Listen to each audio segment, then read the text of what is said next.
texto, os irmãos acompanham Gênesis, capítulo de número 6. Diz assim a palavra do Senhor, nosso Deus.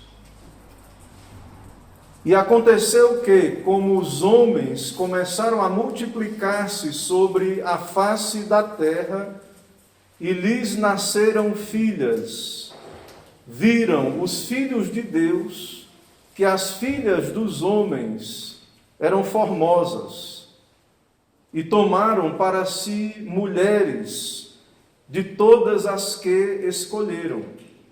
Então disse o Senhor: não contenderá meu espírito para sempre com o homem, porque ele também é carne, porém os seus dias serão 120 anos. Havia naqueles dias gigantes na terra, e também depois, quando os filhos de Deus entraram as filhas dos homens, e delas geraram filhos. Estes eram os valentes que houve na antiguidade, os homens de fama. E viu o Senhor que a maldade do homem se multiplicara sobre a terra, e que toda a imaginação dos pensamentos de seu coração era só má continuamente. Então arrependeu-se o Senhor de haver feito o homem sobre a terra, e pesou-lhe em seu coração. E disse o Senhor: destruirei o homem que criei de sobre a face da terra, desde o homem até ao animal, até ao réptil, e até a ave do céu, porque me arrependo de os haver feito. Noé, porém, achou graça aos olhos do Senhor. Estas são as gerações de Noé. Noé era homem justo e perfeito. Em suas gerações, Noé andava com Deus.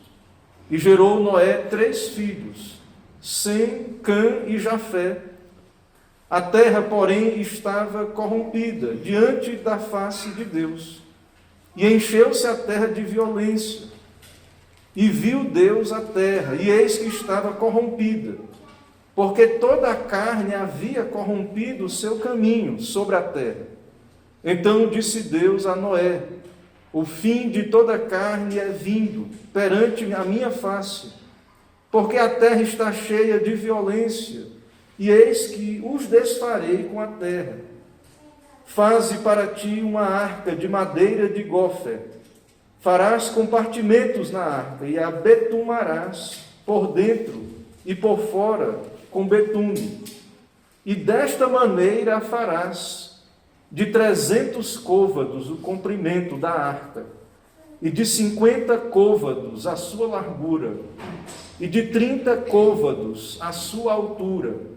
Farás na arca uma janela, e de 1 côvado a acabarás em cima, e a porta da arca porás ao seu lado.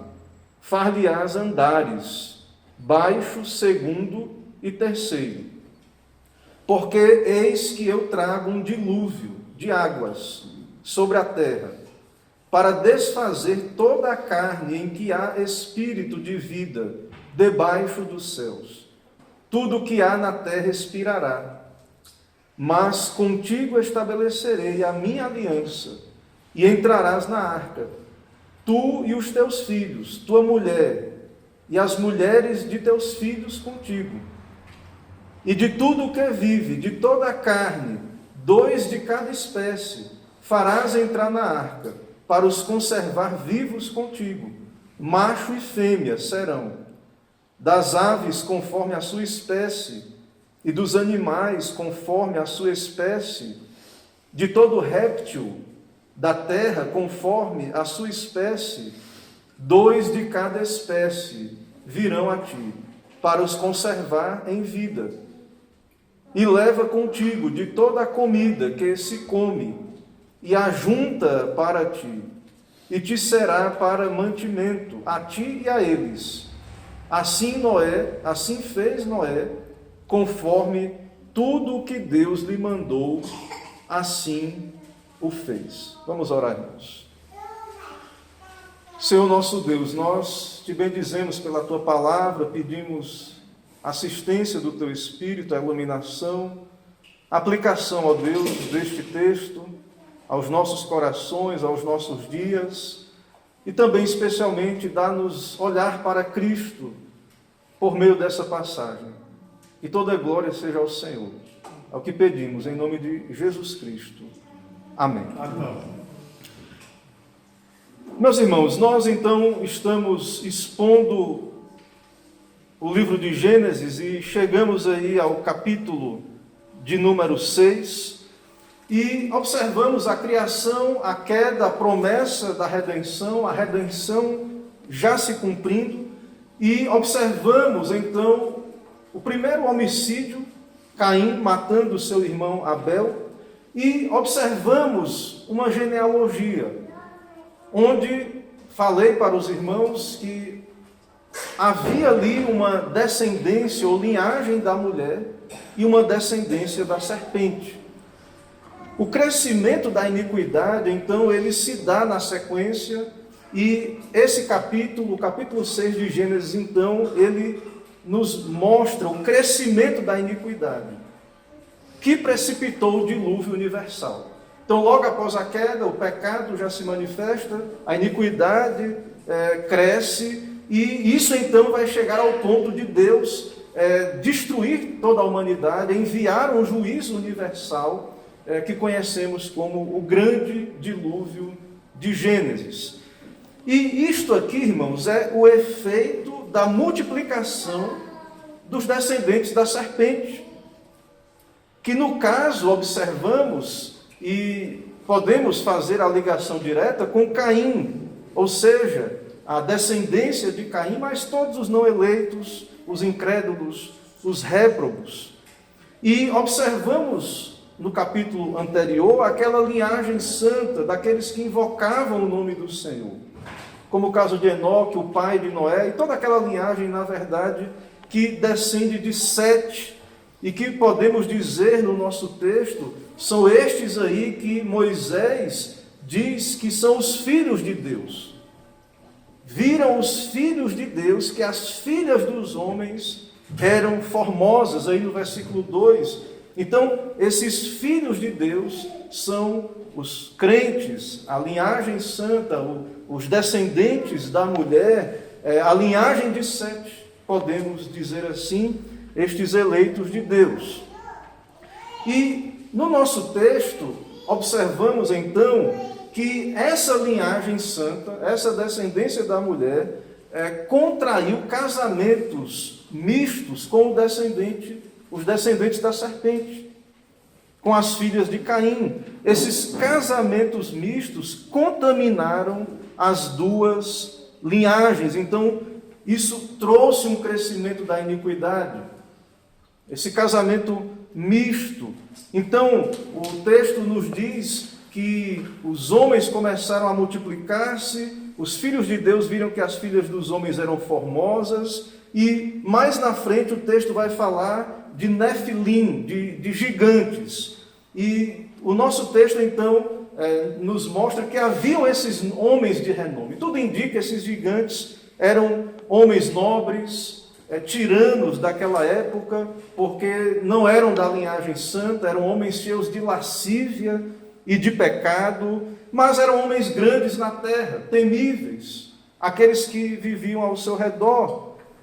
Então, há uma mistura, casamentos mistos acontecendo, e alguns acham que esse texto se refere a anjos, mas isso não pode ser assim.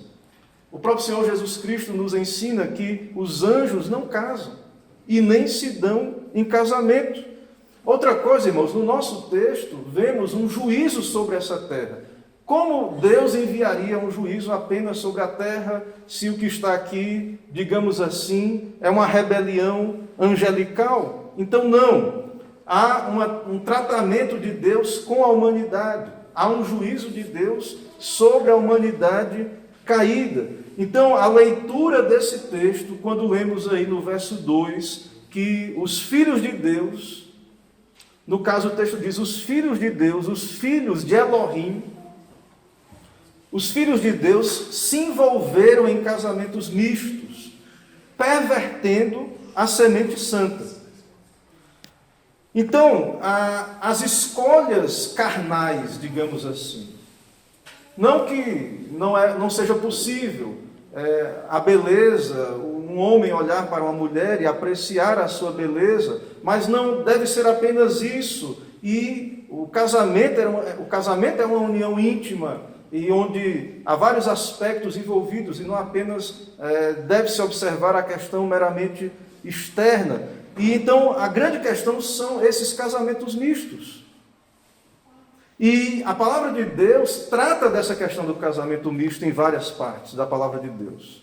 Não é apenas o Novo Testamento, e é muito comum citar no Novo Testamento a primeira carta aos Coríntios, onde está falando ali de modo geral da união de crente com incrédulo, que isso não é conveniente. Claro que isso inclui o casamento, embora o texto não está falando diretamente em Corinto de casamento, mas no Antigo Testamento, no nosso texto, fica claro o problema dessas uniões mistas, e na lei Moisés registra em Deuteronômio, capítulo 7, verso 3. Ao dar a lei, o Senhor orienta o seu povo.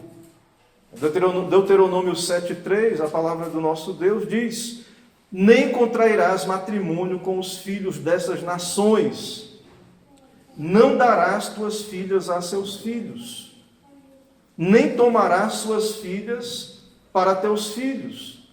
Aí veja o que Moisés registra na lei. O Senhor nos revela na lei sobre essa questão. Qual o grande problema dessas uniões mistas? Pois elas fariam desviar teus filhos de mim, para que servissem outros deuses, e a ira do Senhor se acenderia contra vós outros. Então a perversão dessas pessoas, desses indivíduos, então esse perigo e um alerta de Deus, então essa união dos filhos da aliança com incrédulos é algo terrível. O casamento é a sociedade mais próxima que pode haver na terra, a união, e então o casamento tem um poder de fazer avançar a corrupção na humanidade. E é o que aconteceu aqui no período do dilúvio, no nosso texto. É o que o texto começa dizendo, a partir do verso 1, quando os homens começaram a multiplicar-se, e eles viram, os filhos de Deus viram que as filhas dos homens eram formosas. E temos argumentado que desde o princípio há duas classes de pessoas, os filhos da aliança e os incrédulos, e então os justificados por Deus e aqueles que estão fora da aliança, fora da graça, os não justificados, podemos dizer assim. Então, os não justificados, os incrédulos, eles não temem a Deus. Eles não temem os mandamentos de Deus. Quebrar a aliança de Deus. Então, é como Moisés diz, o Senhor falou através de Moisés em Deuteronômio 7, eles não temendo a Deus, eles fazem desviar o povo de Deus. Então, o Senhor nos orienta sobre essa questão. Irmãos, muitos aqui nesse período, que observamos no capítulo anterior, viviam séculos. Então, muitos aí eram contemporâneos até mesmo de Adão. Eles conheciam a história do Éden. Eles conheciam os mandatos de Deus para a humanidade. E eram ímpios mesmo. O culto que vimos, já desde após a queda, o Senhor foi adorado, instruiu Adão e Eva a prestar culto solenemente, corretamente ao Senhor.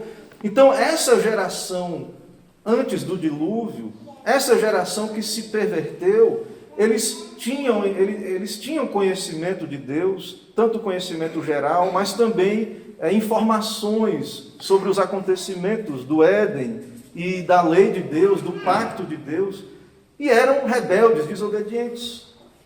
E o que vemos aqui então no nosso capítulo é a desobediência, o orgulho, a vaidade crescente. E nós vemos também aqui no nosso capítulo a paciência de Deus. Então, Esses homens viviam séculos e o Senhor então vem sendo paciente por séculos. É o que o nosso texto diz. Mas no verso 3, a palavra de Deus diz, o Senhor diz, o próprio Deus diz, no verso 3, então disse o Senhor, não contenderá o meu espírito para sempre com o homem, porque ele também é carne, porém os seus dias serão 120 anos.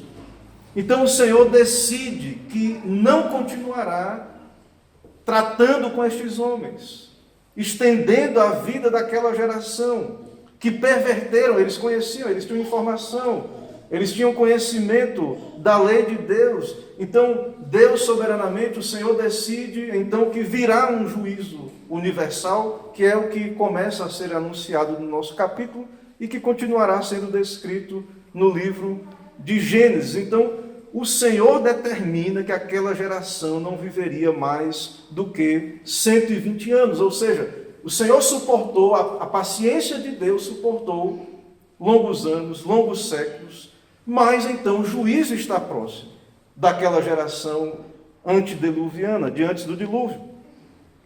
E alguns entendem talvez uma queda de longevidade, mas o que é evidente em nosso texto é que há um prazo, há um juízo que está para vir sobre a humanidade. No versículo 4, o texto diz que haviam gigantes na terra e também depois, quando os filhos de Deus entraram as filhas dos homens e delas geraram filhos. Esses eram valentes que houve na antiguidade, homens de fama, esses néfilins, como estávamos argumentando, homens de poder, tiranos da antiguidade, homens que não temem a Deus, homens então que eram temíveis. Alguns acreditam até que tem a ver com questões de estatura. Na Bíblia sabemos que, por exemplo, quando o povo de Deus entra em Canaã, haviam gigantes ali na terra de Canaã, como a conhecida história de Davi e Golias e outros gigantes. Mas tudo indica, irmãos, a ideia aqui é de fato de homens temíveis, grandes aos seus contemporâneos e temíveis. E talvez, é possível sim que haviam pessoas de alta estatura. O fato é que o Senhor contemplou a sua terra, o Senhor na sua onisciência contempla a sua terra, veja no verso 5, e viu o Senhor a maldade do homem. O Senhor mesmo então verifica a situação, ele sabe de tudo, onisciente, mas numa linguagem para que possamos entender uma averiguação de Deus. O Senhor verifica como estas coisas são, e viu o Senhor que a maldade do homem se multiplicara sobre a terra, e que toda a imaginação dos pensamentos de seu coração eram só má, continuamente. O Senhor já sabe de tudo, mas na Bíblia o Senhor, em muitas ocasiões, o Senhor mesmo verifica estas coisas. E o que é verificado aí, a consequência do pecado original e o desdobramento dele, é a corrupção, a depravação total, completa da humanidade. O texto diz que toda a imaginação dos pensamentos deles eram sempre e somente para o mal. Então, um período terrível de decadência, de violência, esse período anterior ao dilúvio, e o Senhor contemplou esse mal desde a raiz no coração dos homens. Um mal afetando todas as faculdades do homem. E isso, irmãos, trouxe pesar ao coração de Deus. Veja o verso 6, o texto diz: então arrependeu-se o Senhor de haver feito o homem sobre a terra, e pesou-lhe em seu coração. Mais uma vez, uma linguagem, Deus falando numa linguagem para que possamos compreender, usando uma linguagem humana. Há outras partes da Bíblia, por exemplo, Números 23:19, que diz que Deus não é homem para que minta, nem filho do homem para que se arrependa. Também em 1 Samuel 15:29, a glória de Israel não mente nem se arrepende, porquanto não é homem para que se arrependa. Mas o nosso texto diz que arrependeu-se o Senhor, e eu ouvi alguma vez alguém dizendo assim, que a ideia é mais ou menos assim: um pai, quando vai ter um filho, ele, na humanidade caída, sabemos que nossos filhos serão pecadores, mas ao verificar, ao acontecer isso na história de vida de alguém ou de um filho, isso entristece o nosso coração. Então seria algo nesse sentido. Deus é onisciente, Deus sabe de tudo. Tudo está cumprindo o seu decreto, mas o Senhor viu que a maldade do homem se multiplicara, e então o texto nos diz que o Senhor irá enviar um juízo universal, e a linguagem usada aí é: arrependeu-se o Senhor de haver feito o homem. Nós não conseguimos compreender plenamente ou exatamente, mas é como a palavra de Deus exprime essa ideia da parte do Senhor. Ou seja, aquela geração despertou a ira de Deus santa contra o pecado. Aquela geração, então, despertou esse juízo, porque Deus é santo. E o Senhor, então, vai agir com justiça, com juízo.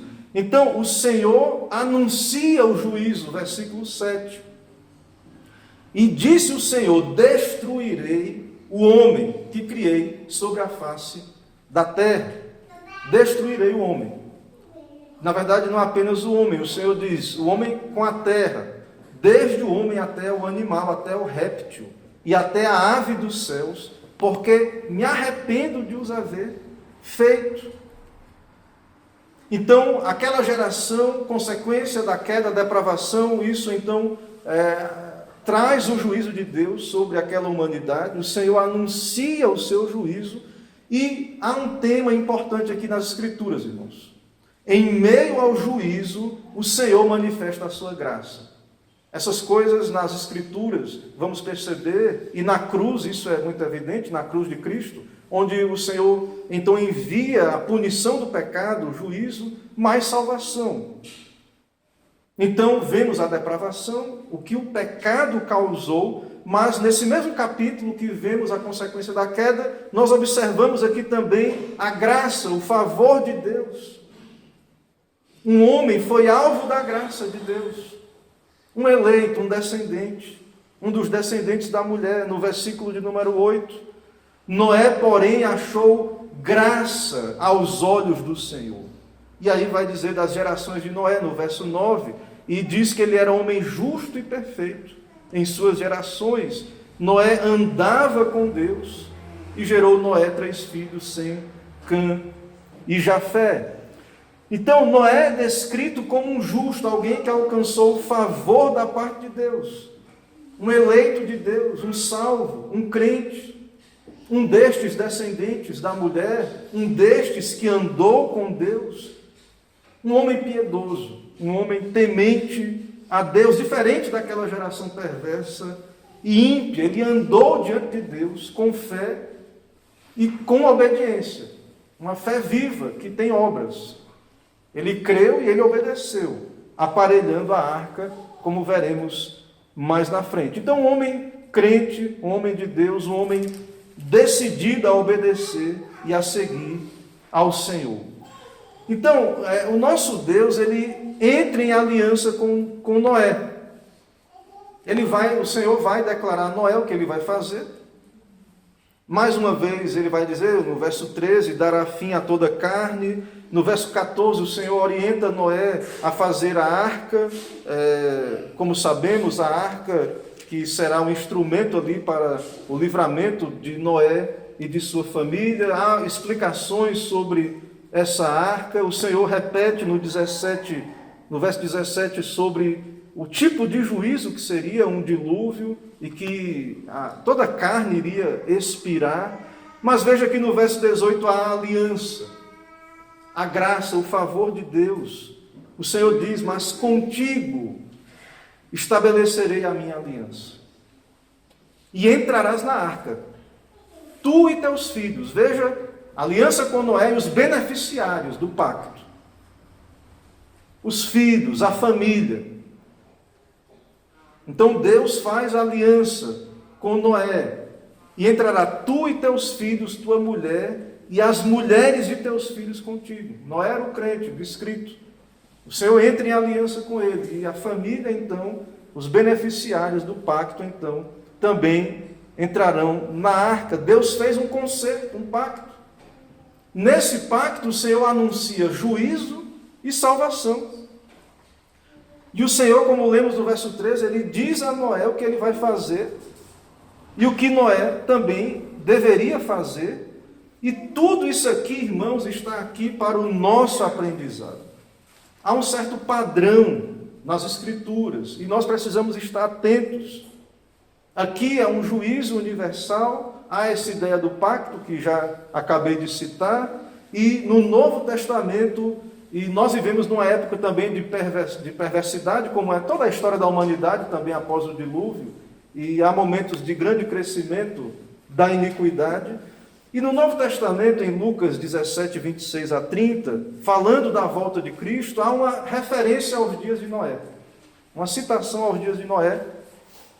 Lucas diz, assim como foi nos dias de Noé, será nos dias do Filho do Homem. E como era nos dias de Noé? E como será quando Jesus vier? Comiam, bebiam, casavam, davam-se em casamento, até o dia em que Noé entrou na arca e veio o dilúvio e destruiu a todos. Veja que há um padrão. A mesma coisa acontece depois com Ló, Sodoma e Gomorra. O mesmo aconteceu nos dias de Ló. Comiam, bebiam, compravam, vendiam, plantavam, edificavam, mas no dia em que Ló saiu de Sodoma, choveu fogo e enxofre e destruiu a todos.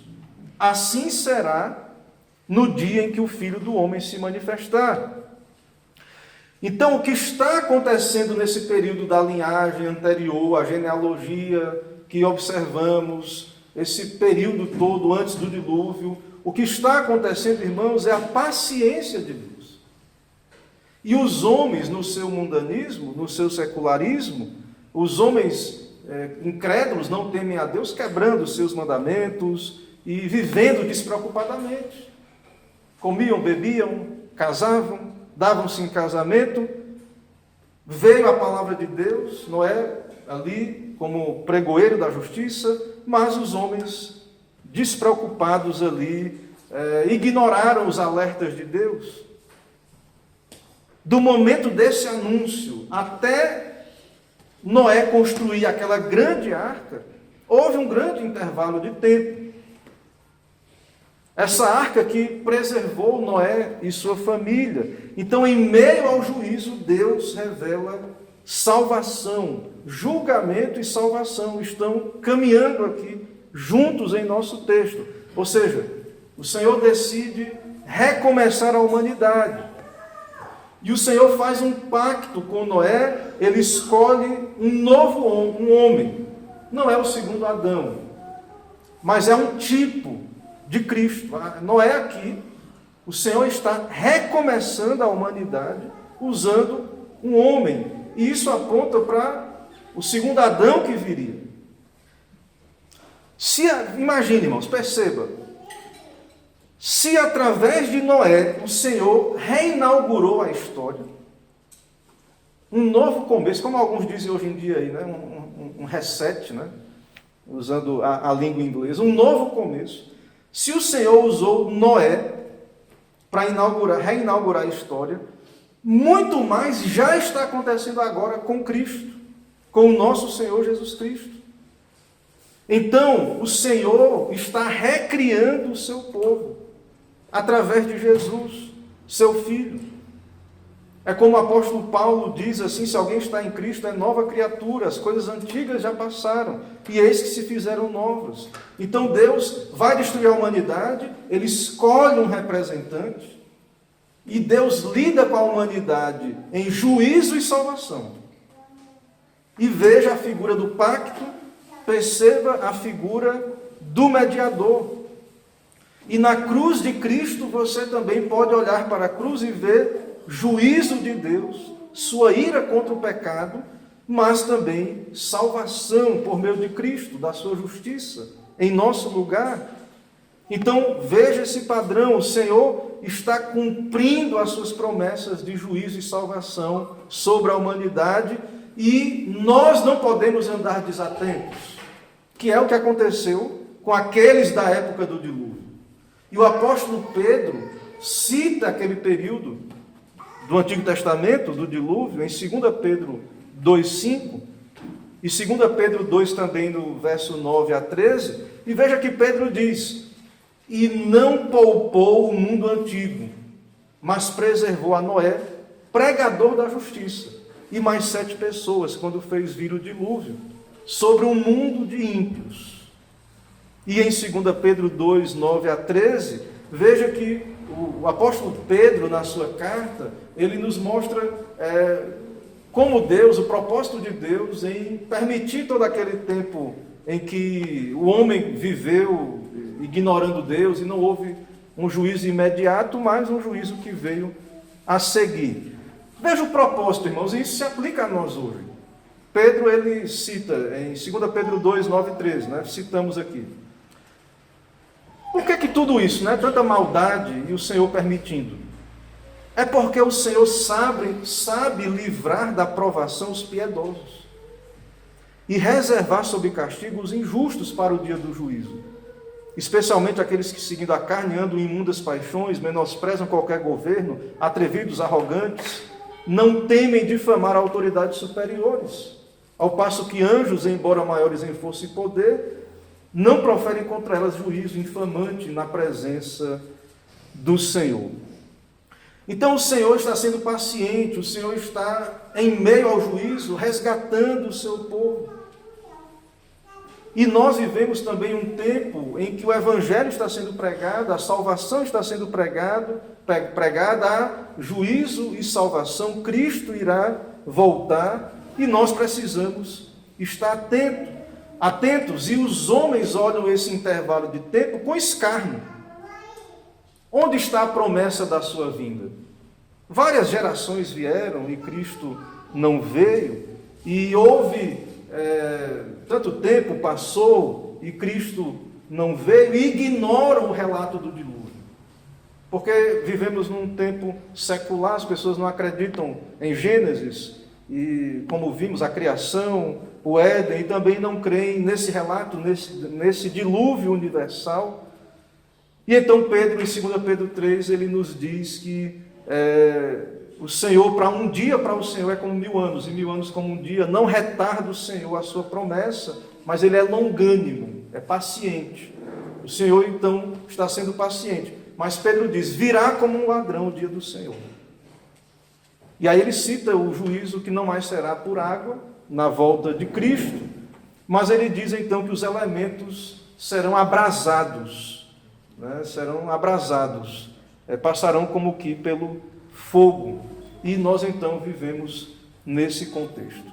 Então, graça e juízo não são coisas tão distantes ou tão opostas entre si, muitas vezes caminham juntas.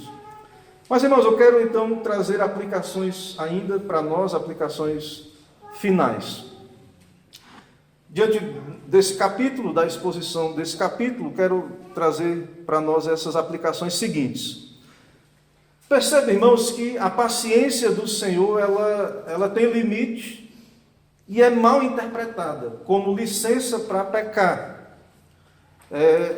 Vemos quão grande é a paciência de Deus.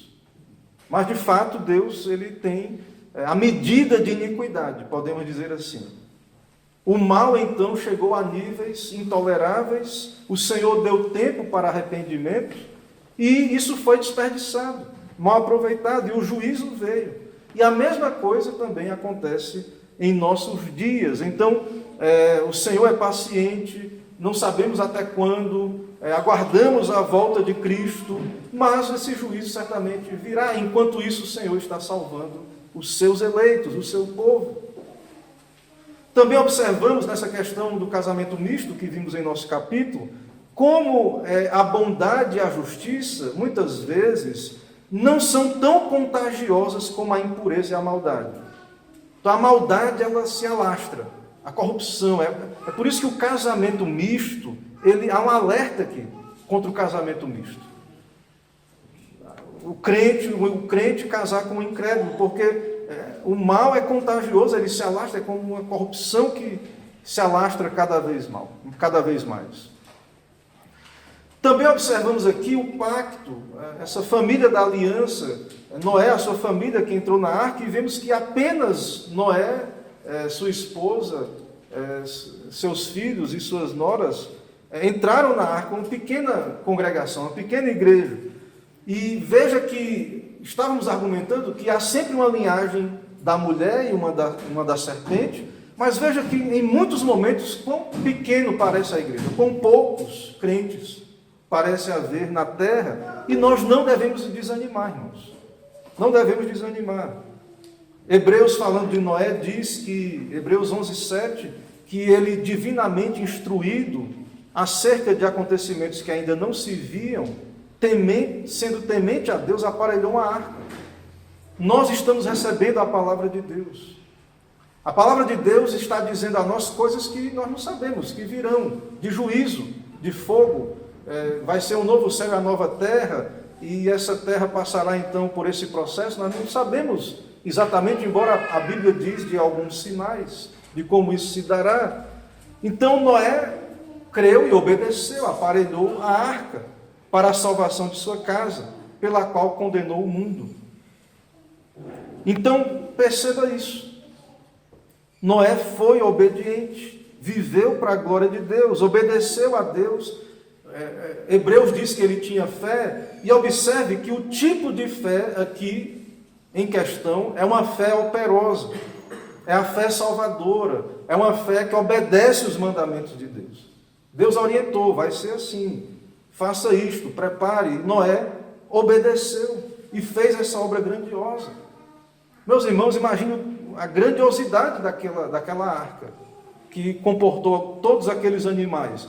E ele fez exatamente como Deus ordenou, ou seja, a fé o levou a preparar a arca daquela maneira, enquanto isso suportando escárnio e rejeição dos seus contemporâneos. Ninguém, só ele, sozinho nesse projeto, resistindo à zombaria, escárnio.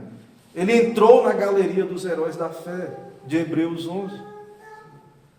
Meus irmãos, então, percebam que Deus tinha um pacto com Noé, uma aliança. Era necessário fé, crer em Deus, na sua palavra. Havia fé, claro, no Messias prometido. E uma fé maravilhosa, obediente, e que enfrentou tantas dificuldades. E Noé creu e se submeteu e entrou nessa galeria dos heróis da fé. Mas a nossa geração, e essa geração dos últimos dias, que também é comparada àquela de antes do dilúvio, né? Qual é o caso da nossa geração? E nós vivemos debaixo do pacto da graça, e também no caso da nova aliança do Evangelho. E agora, o que é que está sendo dito para que fujamos do juízo vindouro? Creia no Senhor Jesus e será salvo. Se tivesse mandado fazer uma arca, seria bem mais difícil, né? E sozinho ainda, praticamente, daria um grande trabalho. Mas, no pacto, na aliança, na nova aliança, o Senhor Jesus está nos chamando a nos arrepender e crer, a usar os meios de graça, orar, ler a Bíblia, atenda à pregação. Se prepare, então, para esse juízo que virá, que já está presente, mas virá na consumação. Jesus diz em João 3,18, quem nele crê não é julgado. O que não crê já está julgado, porquanto não crê no nome do unigênito Filho de Deus.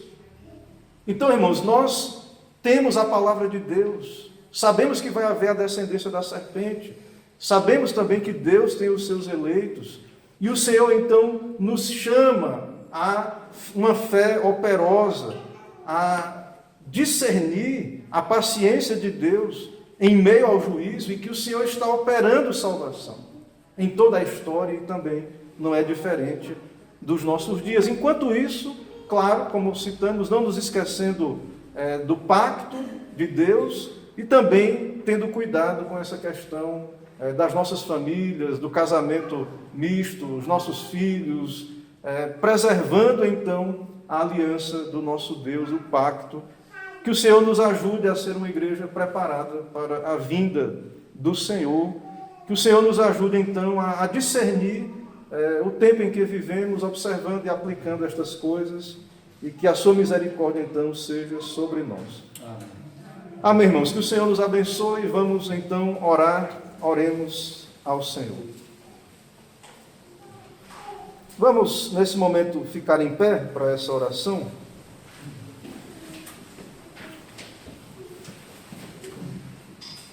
Senhor nosso Deus, Pai bendito, Deus eterno, nós te adoramos diante da tua presença bendita e santa. Publicamente, em adoração, teu povo, ouvindo, ó Deus, a tua palavra, louvamos ao Senhor pela revelação da Escritura, o teu evangelho que nos é dado em toda a palavra de Deus. E também sabemos que há anúncios de juízo sobre essa terra. Ó Deus, quebranta os corações, dá-nos discernir a paciência do Senhor e atrai a Cristo os teus eleitos. E a tua igreja, ó Deus, também produz temor, nos dá a discernir o teu propósito para os teus salvos, nesse tempo em que aguardamos a volta do nosso Senhor. E que estas mesmas coisas continuam acontecendo, juízo e salvação, e que o Senhor possa abençoar cada família, ó Deus, dessa igreja, as famílias da aliança, os filhos, os casamentos, ó Deus, do teu povo, e também aqueles que haverão, pela tua graça, de constituir família, que o Senhor conduza o caminho de cada um dos teus filhos, dos teus servos, para que casem no Senhor, ao nosso pedido e desejo e oração. Assim, dá-nos a tua bênção, aplica a tua palavra aos corações, é o que pedimos em nome de Jesus, oramos. Amém.